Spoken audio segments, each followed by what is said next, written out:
하나님 말씀 하박국 3장 1절에서 3절까지 말씀입니다. 하박국 3장 1절에서 3절, 구약 1304페이지쯤에 있습니다. 하박국 3장 1절에서 3절의 말씀을 보겠습니다. 구약 1304페이지 하박국 3장 1절에서 3절 말씀을 우리 같이 한 목소리로 읽겠습니다. 시기 온옷에 맞춘 선지자 하박국의 기도라. 여호와여, 내가 주께 대한 소문을 듣고 놀랐나이다. 여호와여, 주는 주의 일을 이 수년 내에 부응하게 하옵소서. 이 수년 내에 나타내시옵소서. 진노 중에라도 긍휼을 잊지 마옵소서. 하나님이 대만에서부터 오시며 거룩한 자가 바란산에서부터 오시는도다. 그의 영광이 하늘을 덮었고 그의 찬송이 세계에 가득하도다. 아멘. 오늘도 주님을 찬양합니다. 주님의 은혜와 평강이 여러분에게 함께 하시기를 바랍니다. 오늘 말씀의 제목은 하나님의 정의를 믿은 하박국의 기도. 하나님의 정의를 믿은 하박국의 기도라는 제목으로 은혜 나누기 원합니다. 하박국 선지자가 활동했던 시대는 주전 600년 경으로 볼 수 있는데요. 당시의 시대적 배경은 이렇습니다. 이미 북이스라엘은 아수르라는 나라에 멸망을 당했죠. 주전 722년쯤에 멸망을 당했습니다.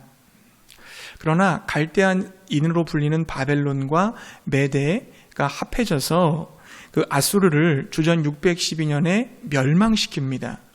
아수르도 멸망을 당하는 거죠. 아수르가 쓰러지자 메소포타미아 지역의 제왕을 가리는 싸움이 일어나게 되는데요. 그것이 주전 609년 갈그미수라고 하는 지역에서 일어났던 애굽과 바벨론의 1차 전투였습니다. 그 1차 애굽과 바벨론이 붙었는데 거기서 무승부가 났어요. 그래서 애굽의 그 바로 느고가 돌아오면서 유다에 들리게 되죠. 여호아하스 왕을 폐위시킵니다. 그리고 여호아하스의 형이었던 여호야김을 왕으로 앉혀놓게 되죠. 그 의미는 애굽 왕의 손아귀에서 그를 통제하겠다는 것입니다. 이때부터 유다의 여호야김은 애굽의 조공을 바치기 시작을 하는 겁니다. 자, 이런 상황 속에서 2차 전투가 벌어지는데 애굽과 바벨론이 2차 전투를 하게 돼요. 이번에는 바벨론의 느부갓네살 왕이 애굽을 상대로 이겼습니다. 그리고 느부갓네살 왕은 이제 유다를 장악하게 되는 거죠. 이제 유다는 애굽을 섬기는 것이 아니라 바벨론을 섬기게 되어졌습니다. 유다의 여호야김은 애굽과 바벨론의 눈치를 보기 시작을 해요. 살아남기 위해서 이 누구를 의지해야 될지 계산을 하기 시작하는 겁니다. 유다 나라가 언제 멸망할지 모르는 풍전등화와 같은 상황 속에서 하나님의 백성인 유다는 당연히 하나님을 신뢰해야 됐음에도 불구하고 하나님을 의지하기보다는 오히려 주변 열강들에게 의지했습니다. 유다의 여호야김 왕은 오히려 선지자들을 탄압했죠. 하나님의 말씀에 기록된 그 두루마리를 칼로 잘라가지고 화롯불에 던져서 불태워버렸습니다. 이러한 패역한 왕에게 하나님의 지혜가 있겠습니까? 어리석게도 그는 하나님을 버리고 애굽의 힘을 빌려서 이 역사적 난국을 극복해 내가려고 합니다. 근데 그 결과는 어떻게 됐을까요? 바벨론 주변의 나라들의 공격에 의해서 여호야김은 비참하게 죽고 맙니다. 그리고 백성들은 여호야김의 아들 여호야긴을 왕으로 옹립하게 됩니다. 그러나 여러분, 주전 597년 바벨론이 다시 쳐들어오지요. 유다를 쳐들어와서 느부갓네살이 그 여호야긴 왕을 폐위시키고 여호야긴의 숙부였던 시드기야를 왕으로 세웁니다. 그러니까 굉장히 지금 유다는요, 열강에게 지금 휘달리고 있는 거예요. 애굽의 지배를 받다가 바벨론의 지배를 받다가, 그리고 바벨론의 지배를 받다가 애굽을 의지했다가 또 바벨론이 침략을 당해서 왕위를 탈탈당하고 바벨론이 원하는 왕을 또 세우고, 자꾸 이렇게 열강에 대해서 유린당하고 있는 거예요. 시드기야는 어땠을까요? 시드기야도 처음에는 바벨론을 잘 섬기는 것 같았어요. 근데 애국과 내통하다가 바벨론에 역시 배반을 하고 맙니다. 그러자 어떻게 되겠어요? 바벨론에 배반하니까 느부갓네살 왕이 가만히 있지 않겠죠? 다시 유다를 쳐들어왔습니다. 예루살렘을 포위하고 예루살렘을 불지르고 예루살렘 성을 완전히 함락시켰어요. 시드기야 왕은 어떻게 됩니까? 두 눈이 뽑혀가지고 바벨론 포로로 끌려가게 되어졌고, 그래서 완전히 유다가 멸망당했습니다. 남유다는 주전 586년에 바벨론에 무참하게 멸망당하고 말았습니다. 당시 이러한 정세 속에서 하박국 선지자는 요시야 왕 말기 그리고 여호야김 초기에 활동했던 선지자였어요.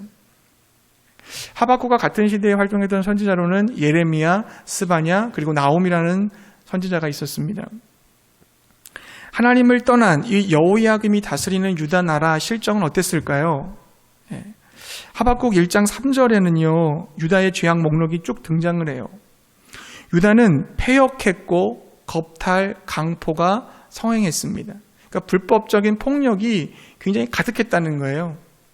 1장 4절 말씀에도 보니까 뭐라고 되어 있습니까? 율법이 없어졌다. 율법이 해이해졌고 율법이 사라지고 정의가 왜곡되었다고 기록하고 있습니다. 당시 유다는요, 내적으로는 도덕적 부패와 그리고 무질서가 창궐하고 있었고 외부적으로는 바벨론의 공격을 당하는 그런 어려움에 놓여져 있었어요. 소위 내후 외환의 위기 앞에 서 있었던 것입니다. 자, 이런 상황 속에서 하박국은 하나님 앞에 탄식하고 있습니다. 하나님 왜 침묵하고 계십니까? 이 땅에 이렇게 악이 관영하고 있는데 왜 이 악을 그냥 바라만 보고만 있으십니까? 하나님의 정의를 좀 나타내십시오. 이런 불의를 보고만 계시고 그렇게 보고만 계시지 마시고 정의를 행하십시오. 의인을 구원하시고 악인은 심판하십시오. 하박국이 막 탄식하고 있는 거예요. 하나님 앞에 그렇게 기도하고 있습니다. 그러자 주님께서 뭐라고 대답하십니까? 그러자 하나님께서는요, 놀랄만한 일을 행하시겠다고 말씀하셨어요. 그 놀랄만한 일이 뭡니까? 하박국 1장 6절은 이렇게 기록을 하죠. 보라, 내가 사납고 성급한 백성, 곧 땅이 넓은 곳으로 다니며 자기의 소유가 아닌 거처들을 점령하는 갈대아 사람을 일으켰나니. 무슨 뜻입니까? 유다의 그 패역하고 범죄하고 있는 그 모습을 바벨론을 들어서 심판하겠다는 뜻이에요. 폭력적인 바벨론 사람들을 들어서 불의한 유다 사람들을 징계함으로 유다 안에 있는 악인에 의해서 고난당하고 있는 의인을 구원해내겠다는 겁니다. 근데 여러분, 이것이 과연 가능할까요? 유다 사회의 불의와 부패가 이방 민족의 침입을 통해서 그것이 해결될 수 있겠습니까? 만약에 사회 전체가 부패해서 이방 민족을 통해서 심판을 받으면 모르겠지만 유다 나라에는 의로운 백성도 살고 있고 불의한 백성도 섞여 살고 있단 말이죠.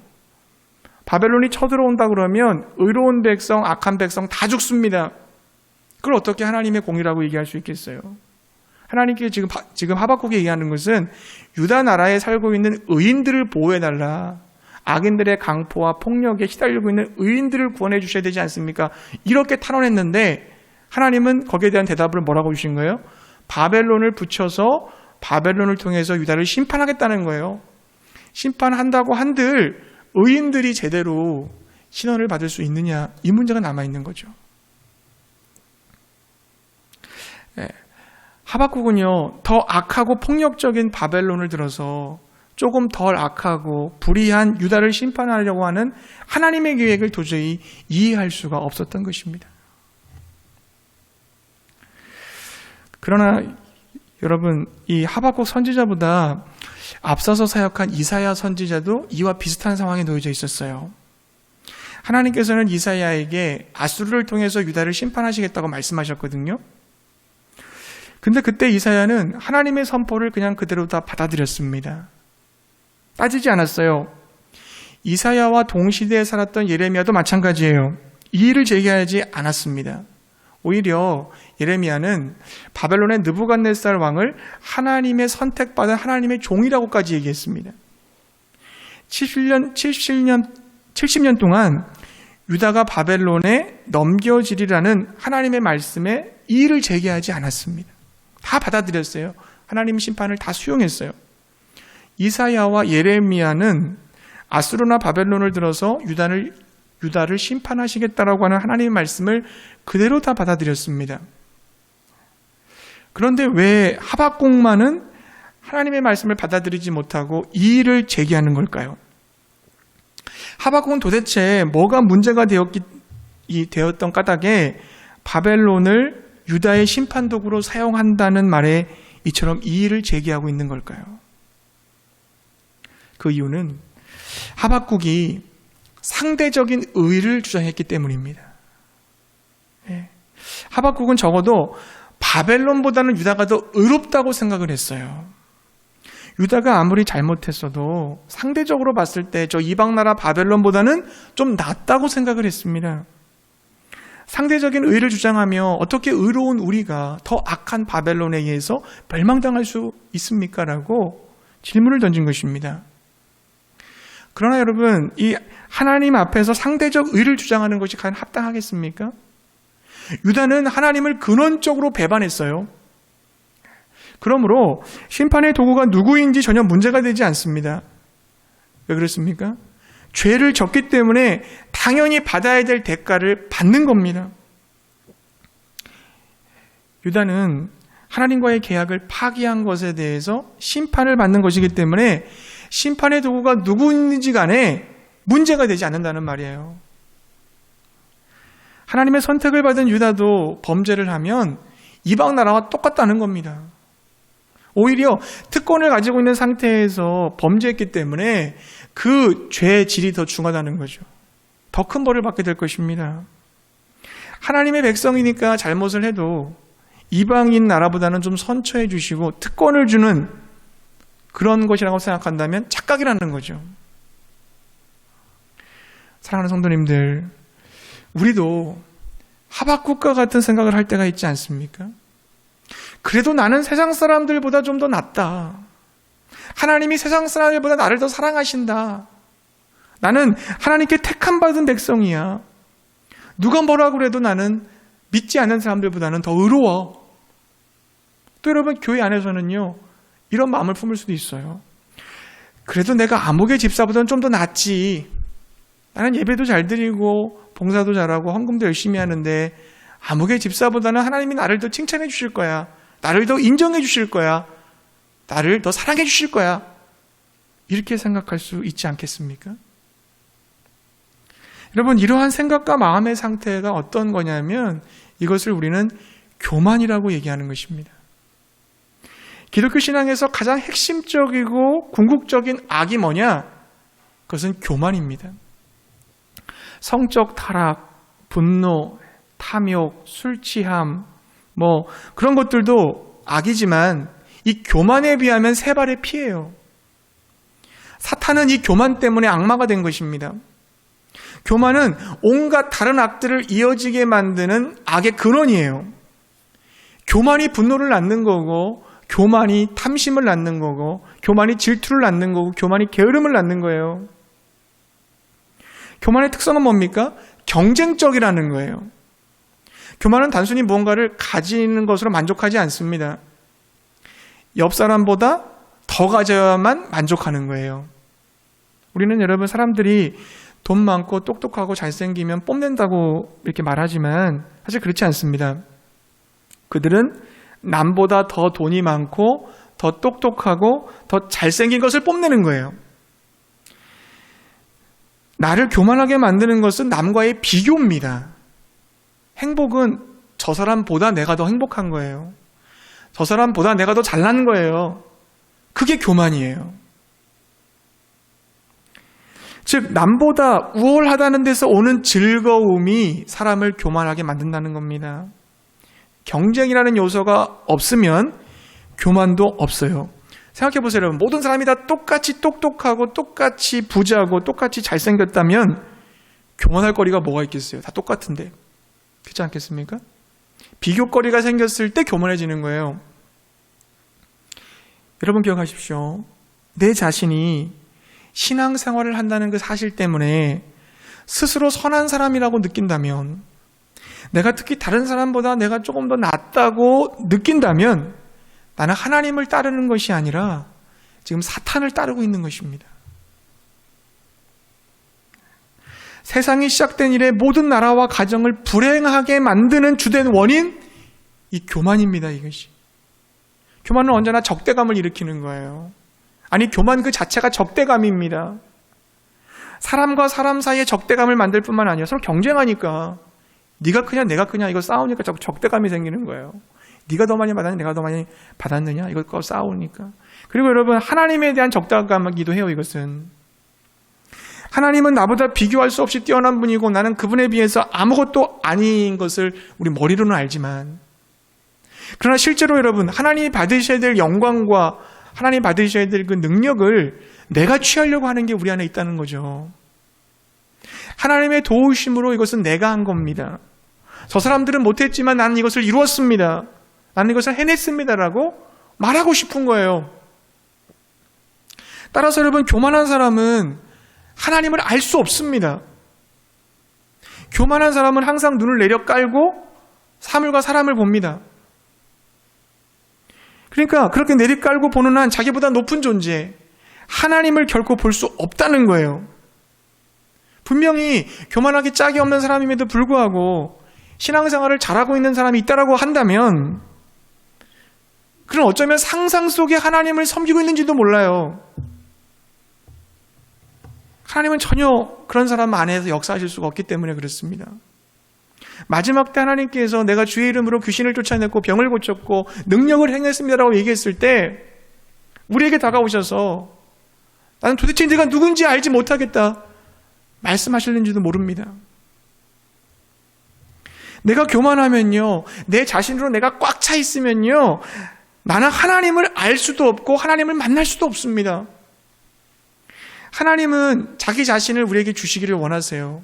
예수 그리스도의 생명을, 예수 그리스도 자신을 우리에게 주기를 원하세요. 근데 여러분, 교만하면 그 주님을 내가 받아들일 수 없다는 거죠. 영원한 생명 되신 예수님과 연합할 수 없게 되는 것입니다. 여러분 그러므로 교만을 버리고 겸손하시기 바랍니다. 우습고 추한 이 교만이라고 하는 이 옷을 벗어버리세요. 바보 같은 옷을 벗어버리세요. 내 자아를 잃어버리십시다. 나를 인식하지 마시기 바랍니다. 내 옛 자아, 옛 사람은 십자가에서 못 박혔다는 것을 여러분 선포하시기 바라요. 그리고 오직 겸손하신 그 예수님을 따라가시기 바랍니다. 예수님을 믿고 예수님을 의지하시기 바랍니다. 왜 예수님께서 나를 따라오려거든 자기를 부인하고 자기를 십자가에 죽이고 따라오라고 하셨느냐? 내가 살아있고 내가 교만하고 내가 여기 꽉 차 있으면 주님을 만날 수가 없기 때문에 그런 거예요. 하나님의 나라에 들어갈 수 없기 때문에 그런 거예요. 주인이 바뀌고 내 자아가 십자가에서 처리가 돼서 예수 그리스도께서 내 마음 안에 중심에 들어오셨을 때만이 제자로서의 삶을 살 수 있고 하나님의 자녀, 하나님 나라를 누리는 삶을 살아갈 수 있다는 것을 믿으시기 바랍니다.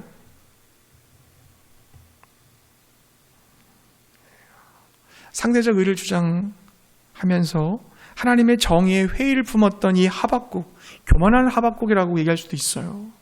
그런 하박국이었지만 하나님은 그를 교정하시고 겸손하게 만드시기를 원하셨습니다. 하나님은 우리가 교만하지만 우리 교만의 옷을 벗기기를 원하세요. 그 교만의 옷을 벗겨주시려고 노력하십니다. 애쓰십니다. 하박국도 마찬가지였던 것 같아요. 하박국의 교만의 옷을 주님이 벗겨주시려고 하시는 거예요. 그래서 그 얘기에 뭐라고 하세요? 응답하세요. 어떤 응답을 주십니까?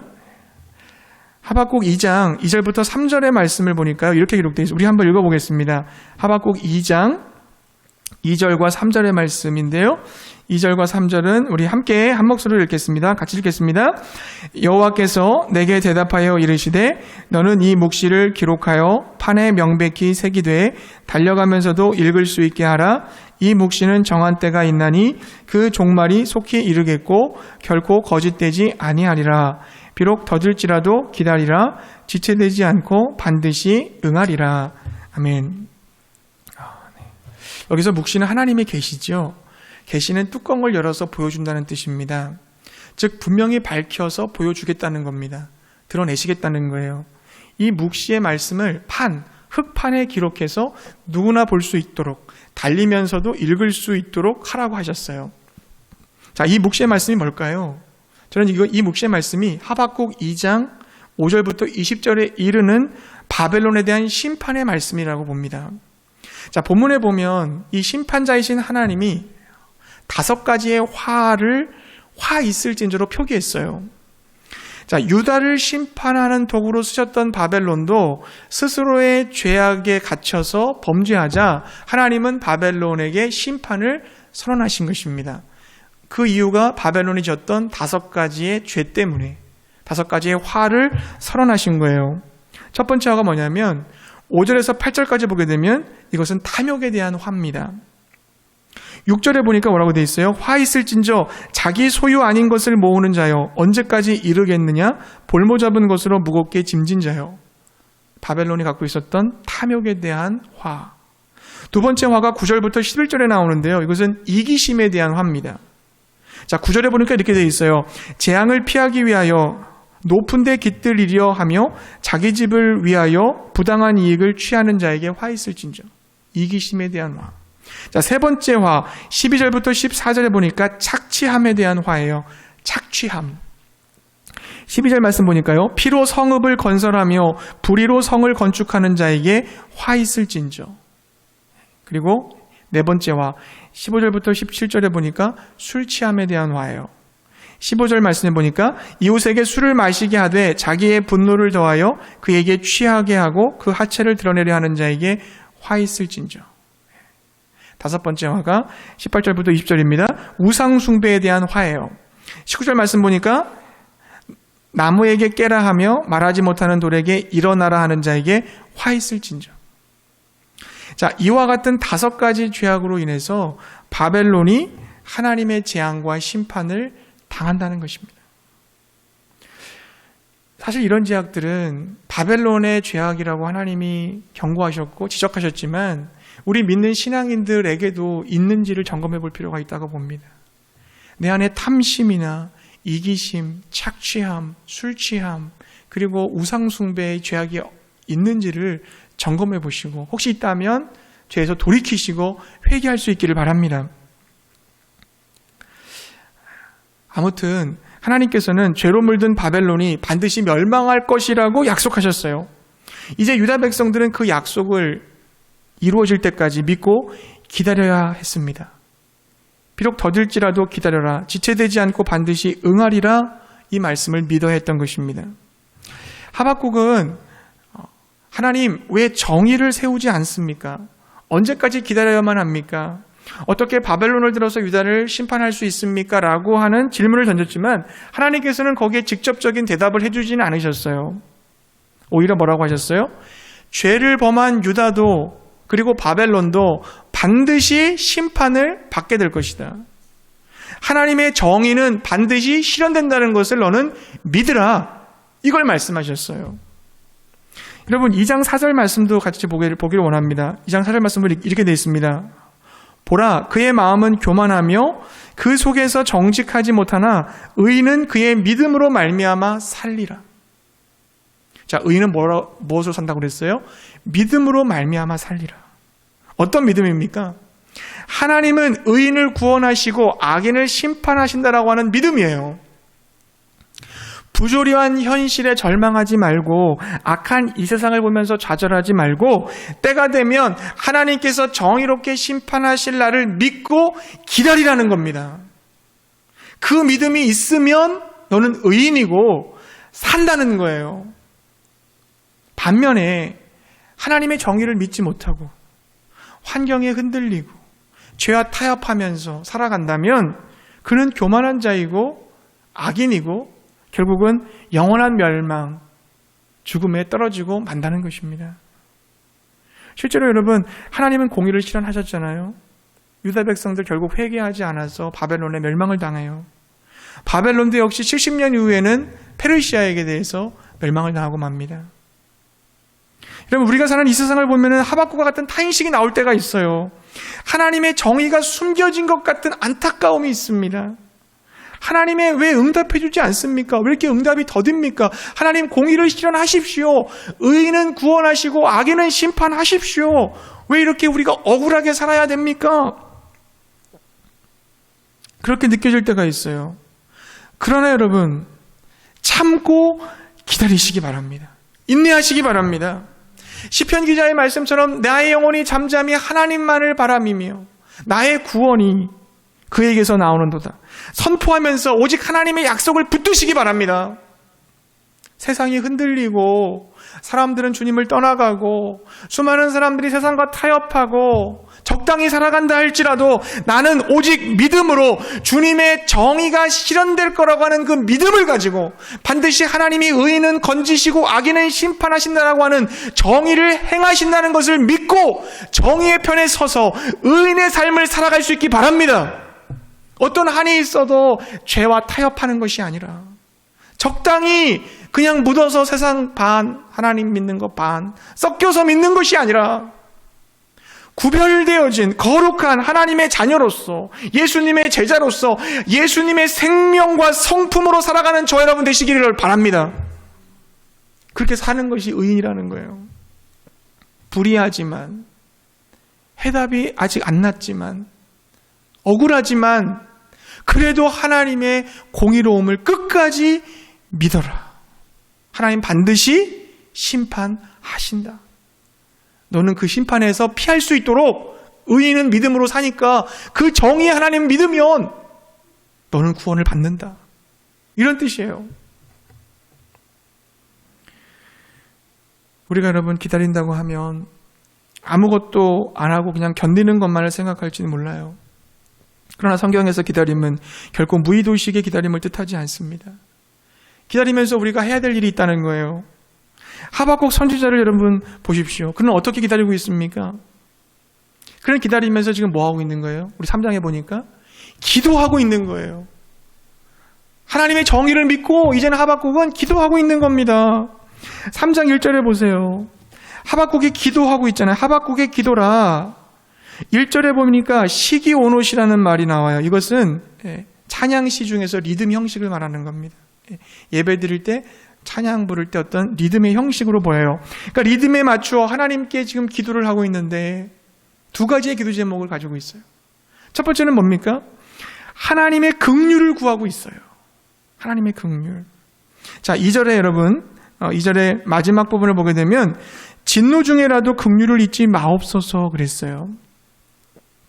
죄에 대한 하나님의 진노가 지속되고 있어요. 진노로 인해 많은 사람들이 신음하고 아파하고 있어요. 그러나 그 진노 중에라도 하나님은 놀라운 이 하박국 선지자가 발견한 놀라운 기도의 열쇠가 하나 있었어요. 그것은 뭐냐면 하나님의 긍휼이에요. 하나님의 자비. 하나님의 진노의 밤을 바꿀 수 있는 새아침의 열쇠는 뭐냐? 그것은 하나님의 인자하심, 하나님의 사랑, 하나님의 긍휼이었다는 것입니다. 그러므로 여러분 우리의 기도 제목이 여기에 있어요. 비록 하나님의 심판이 있고 하나님의 진노가 있고 어려움 가운데 있다 할지라도 우리가 어떻게 기도해야 돼요? 하나님 우리를 불쌍히 여겨주시옵소서. 우리를 긍휼히 여겨주시옵소서. 하나님 우리를 사랑하여 주시옵소서. 기도해야 될 줄 믿습니다. 여러분 예수님께서 복음서에 보게 되면 많은 사람들을 보면서 뭐라고 말씀하셨어요? 저들이 목자 없는 양과 같다 그러셨어요. 그러면서 그들을 불쌍히 여기셨다 그랬어요. 우리를 보시고 불쌍히 여기시니 주님께서는 우리를 볼 때 불쌍히 여겨주시는 분이에요. 그러니까 우리가 불쌍히 여겨주시는 그 주님께 긍휼을 구하면 주님께서 우리를 불쌍히 긍휼히 여겨주실 줄 믿습니다. 시각장애인 바디메오가 예수님 지나간다는 소식을 들었을 때 뭐라고 그랬어요? 다윗의 자손 예수여 나를 불쌍히 여기소서. 불쌍히 여기소서. 사람들이 조용히 하라고 그래서 바디메오는 나를 불쌍히 여기소서 간절한 부르짖음이 응답되어졌어요. 눈을 떴습니다. 예수의 제자가 되었어요. 10명의 한산병자들이 예수님 앞에 가서 뭐라고 그랬어요? 선한 선생님이요 우리를 불쌍히 여기소서. 우리를 불쌍히 여기소서. 10명의 한산병자들 다 고침받고 그 중에 한 명만 예수님께 나와서 영광 돌렸습니다. 세리가 성전에서 기도할 때 바리새인과 다르게 바리새인은 어떻게 했어요? 저 세리와 같지 않은 것을 감사합니다라고 교만하게 기도했잖아요. 난 저 사람하고 달라요. 그 교만한 기도 하나님이 응답해 주지 않았어요. 근데 세리는 어떻게 했습니까? 저는 죄인입니다. 저를 불쌍히 여겨주옵소서. 그 기도가 하나님께 응답되었다. 예수님이 그렇게 말씀하셨어요. 주님의 긍휼히 여기심, 불쌍히 여기심에 호소하면 주님이 들으시고 응답해 주실 줄로 믿습니다. 이게 겸손의 기도예요. 겸손의 기도. 우리는 주님의 긍휼을 구하며 기도해야 될 줄로 믿습니다. 주님의 긍휼을 구하며 기도했어요. 자, 두 번째, 그는 어떻게 기도했습니까? 이제 하나님께 부흥을 구했어요. 하나님께 부흥을 구했어요. 2절 가운데 부분을 여러분 읽어보시면 3장 2절 보시게 되면 여호와여 주는 주의 일을 수년 내에 부흥하게 하옵소서. 이 수년 내에 나타내시옵소서. 이렇게 기도했습니다. 여기서 부흥하다 히브리어 단어가 하얀데 이것은 살아나게 하다, 소생시키다 이런 의미를 갖고 있어요. 회복이라는 거죠. 수년 내라는 것은 짧은 시간이겠죠. 그러니까 하박국은 신속하게 회복시켜 주옵소서 이 뜻이에요. 빨리 회복시켜 주옵소서. 여기서 주의 일은 뭘 말하는 걸까요? 하나님의 구원 역사지요. 하나님의 구원 역사, 지금은 구원의 때가 아니라 심판의 때잖아요. 그럼 하나님의 구원 역사는 언제 있었습니까? 이스라엘 백성들이 애굽에 갔을 때, 애굽에 있었을 때 하나님께서 그들을 출애굽시키셔서 광야를 지나 가나안 땅으로 인도해 가시고 거기서 정착시켰던 것이 구원의 역사예요. 이스라엘 백성들을 그렇게 구원해 주셨던 것처럼 지금 우리가 바벨론의 포로로 끌려가고 있는 그런 상황 속에 놓일 수 있지만 주님 우리를 구원해 주시옵소서. 다시 예루살렘으로 돌아갈 수 있도록 회복시켜 주시옵소서. 그걸 지금 간구하고 있는 거예요. 지금 우리가 당하는 시련이 주님의 진노라고 한다면 달게 받겠습니다. 하지만 여기서 마지막이 되지 않기를 바랍니다. 어둠이 끝나고 새벽이 오기를 저희는 기대합니다. 주님 세일이 일어날 수 있도록 도와주세요. 이 간구를 하고 있는 겁니다. 부흥은 단순히 교인들의 숫자가 늘어나는 것이 아닙니다. 하나님의 생명이 우리 안에 들어와서 우리가 다시 살아나는 게 부흥이에요. 예수님의 그 부활 생명이 우리에게 임함으로 말미암아 우리의 영혼이 살아나는 것이 부흥인 줄로 믿습니다. 그래서 그리스도 안에서 하나님이 우리에게 원래 가지고 계셨던 그 기대, 하나님 사람으로 하나님 백성으로 온전히 살아갈 것을 기대했던 그 주님의 기대하심이 예수 안에서 이루어지는 거, 이게 부흥이에요. 세상 앞에 예수의 제자로 당당하게 서서 살아가는 거, 이게 부흥인 줄로 믿습니다. 위기는 기회의 순간이에요. 위기는 하나님이 세일을 행하시는 부흥의 순간입니다. 여러분 3절을 보세요. 3절 우리 같이 한번 읽어보겠습니다. 우리 하박국 3장 3절의 말씀을 함께 읽겠습니다. 하나님이 대만에서부터 오시며 거룩한 자가 바란 산에서부터 오시는도다. 그의 영광이 하늘을 덮었고 그의 찬송이 세계에 가득하도다. 아멘. 자, 그의 영광이 하늘을 덮었다. 우리가 부흥을 위해 기도하니까 하나님의 영광이 임한다는 거예요. 하나님이 역사하신다는 거예요. 여러분 계속 쭉 읽어보시면요. 하나님이 용사로 임하셔가지고 막 구원하세요. 구원하시는 그런 기록들이 막 이게 쓰여져 있어요. 우리의 심령은 주님의 은혜로 파도치기 시작하고 그렇게 주님의 임재 안에서 새날을 맞이하게 될 줄로 믿습니다. 부흥을 위해 기도할 때 그런 역사가 일어나게 되는 거예요. 말씀을 정리하겠습니다. 하박국의 탄식은 믿음이 됐어요. 그리고 그 믿음은 기도가 되었고 그 기도는 찬양으로 이어졌습니다. 바벨론이 침입했어요. 많은 것을 잃어버렸습니다. 손해를 보게 됩니다. 무화과의 열매, 포도나무의 열매, 감람나무 소출, 밭에 먹을 거, 우리의 양, 외양간의 소 다 없어졌어요. 여러분 나라가 쳐들어와가지고 막 쑥대밭을 만들었는데 얼마나 비참하겠어요. 저는 이 모습 보면서 코로나를 통해서 이 땅에, 이 나라, 이 열방에 닥친 이 재앙 보는 것 같지 않습니까? 막 살기 힘들고 어렵고 헉헉거리고 하나님이 우리를 정말 재앙을 주신 것 같은 이런 참담한 어려운 상황 속에 우리가 지금 빠져 있어요. 전쟁으로 농사도 목축도 어려워지고 있는 이런 지금 그런 모습이에요. 그러나 이러한 손실 고통 중에도 18절에서 선지자는 놀라운 고백을 하고 있어요. 나는 여호와로 말미암아 즐거워하며 나의 구원의 하나님으로 말미암아 기뻐하리로다. 다시 말하면 손실의 고통을 감수하며 많은 것을 다 잃어버리고 뼈아픈 상황 속에서도 다 떠나가고 다 잃어버리고 다 어려운 상황이지만 여전히 떠나지 않고 함께 하시는 분이 계신데 그분이 바로 여호와 하나님 나의 구원의 하나님이라는 고백이에요. 구원의 하나님만 계시면 그분이 오셔서 공의로 심판하시겠다라고 하는 그 믿음, 나는 그때 악인의 편에 서서 징벌받고 심판받는 것이 아니라 끝까지 믿음을 지키고 끝까지 우리를 구원하러 오실 그 구원의 하나님을 믿고 신뢰하는 것 가운데서 나를 구원하실 것이다. 그 믿음을 갖고 있는 거예요. 그러니까 구원의 하나님 때문에 나는 기뻐합니다. 이 찬양의 고백이 터져 나오는 거예요.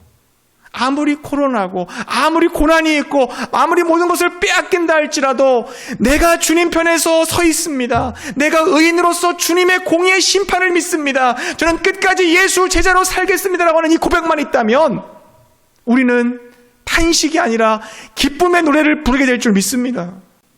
하박국이 지금 그 노래를 부르고 있는 거예요. 오직 의인을 구원하실 것을 믿기에 오직 하나님 말을 믿고 의지함으로 기뻐하겠다는 고백인 것입니다. 삶이 이해되지 않고 부조리와 모순투성이인 세상에서 살아갈 때 하나님의 응답이 지체될 때 하나님은 여전히 살아계심을 여러분 기억하세요. 하나님 죽지 않았습니다. 하나님 살아계십니다. 하나님이 정의를 행하실 겁니다. 이 모든 것을 정리해 주실 거예요. 심판하실 거예요. 약속을 지키실 거예요.